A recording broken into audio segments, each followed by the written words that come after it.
Hey everyone, welcome back to Brian's Mysteries and Adventures on Trail. Before we get started, I just wanted to wish everybody a very happy and safe holiday season, whatever you celebrate. Today's case I wanted to cover for many reasons. It happened over 100 years ago, just roughly over 100 years ago. We're going to be talking about the disappearance of Nell Austin. She was a very young woman. She was only 23 years old when she went missing.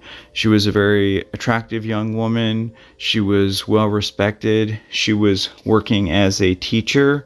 Although this case happened over 100 years ago, there's so many similarities that happen with cases that happen in modern times. This particular case takes us to Seattle, Washington. Here is a general map in the United States. I'm going to have various maps up as always. Unfortunately, the street that she was living on is no longer there, so I was able to ascertain the general area of the Seattle area where she was living, which is pinpointed here. It was November 25th of 1923, which was a Sunday, when Nell was apparently heading off to church. A Methodist church was right down the street from where she lived. She was living with a couple of her sisters. This is the school in which she was teaching at, and yes, all of these pictures are from 1923 and from the area which this all took place. I'm going to have some modern day maps up, of course, but after she left her boarding house that evening, she just disappeared into thin air. Of course, she had been singing in the choir at the church, so they noticed that she was missing immediately. Because of several variables, this involved several different police departments, including the Seattle Police Departments, Vancouver, and even some other southern states. This is a picture of the area in and around the square of where she was living. The Seattle Police Department in 1923 wasn't that large. This next picture coming up is a picture of the entire police department. Now, eventually, it was narrowed down to a few investigators that were working on the case, but I just wanted to give you an idea of the differences between neoteric city police departments and the ones that they had then. This is a picture of where they found her hat. It was in and around the vicinity of where she was walking towards the church. This is another picture of Miss Austin. She was said to be in the best health of her life. She was in good spirits. She didn't have any depression or anything like that. From the beginning of this investigation, the police were absolutely baffled. The investigation was eventually given over to these detectives, although they were still working with the Vancouver authorities and several other state authorities. These are just some other pictures of some buildings in and around the area of Seattle, 1923. Then all of a sudden something happened. A man that was living in the Vancouver area, just close to the waterfront, I'm going to have an exact map because the address where she ultimately was found is located here. One thing I want to point out is note all the various hiking trails in and around the area. He woke up and apparently he found her on his back patio, just sort of out of her mind. However, she was dressed in hiking clothes, hiking boots. This is a modern day picture of the entrance to that driveway where she was found. This is a picture of looking out. It was a property that overlooked the water. A modern day transportation would take maybe 2.5 hours, but back then the average automobile only went 35 miles an hour. Once she was found, the question remained, how did she get that far north? And why was she dressed in hiking clothes and hiking boots when the last time she left her boarding house, she was wearing church clothing? This is the hospital that she was taken to in 1923, as it was, St. Paul's.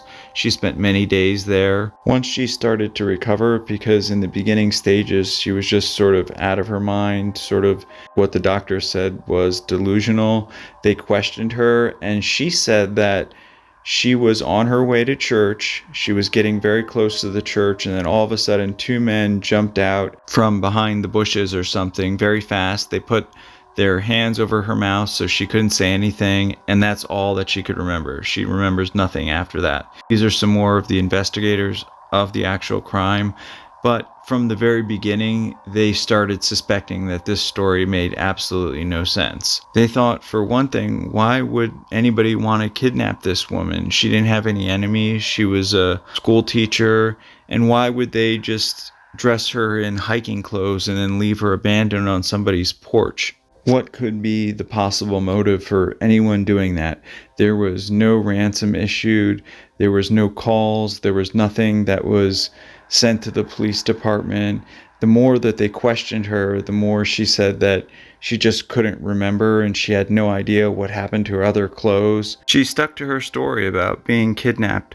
And just like in modern day times, all kinds of wild speculation, wild theories were submitted to the media. People said that she was spirited away by some kind of evil or spirits that just wanted to take her away. Then there was of course, her theory. These are pictures of where and around she lived, that she was just abducted because she was a good-looking young woman. Then, of course, there was actually even theories that the government had something to do with it. These are some pictures I got from the Library of Congress. I'll have all that information in the description as always. Then another theory was that it was a hit and run, that somebody hit her with their car, and then just put her in the back seat, ran off, and then drove her up to Vancouver and left her, which really makes no sense in my opinion. A man then came forward saying that he had picked her up in the area of Bothell and given her a ride up to Everett, which is still in the Seattle area, dropped her off. He stated that she was traveling with no companions. She was dressed in her church clothes. He thought nothing of it at the time. He just thought he was being generous and giving a woman a lift. Then a police officer came forward and saying that he had somehow tracked her up into the area where she was found. It's important to note that when she went missing, her teacher associates and the people at the church issued a $500 reward. This was 1923, and at this point, a lot of people were trying to get that reward. So a lot of these stories made absolutely no sense. I mean, why would a police officer just arbitrarily be trailing someone at that time? I mean, that made no sense. The reward was eventually divvied up between a few people, but ultimately the case really never was solved. She was eventually transferred to a hospital in San Diego where she spent some more time. Then she was reunited with her family. The agencies that were involved in the case never believed that she had been kidnapped. They thought that she had just gone up there on purpose.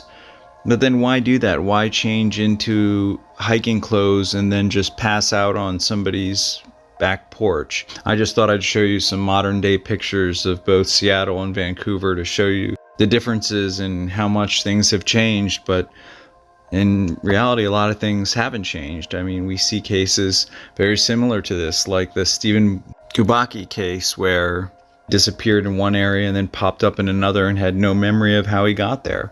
Miss Austin's case isn't that dissimilar. What happened to her? Why did she go from being a 23-year-old school teacher singing in her church choir to being a national pariah who was the talk of the town? The media just had dozens and dozens of reports in newspapers across the country. To this day, we still really don't know the truth. What really happened?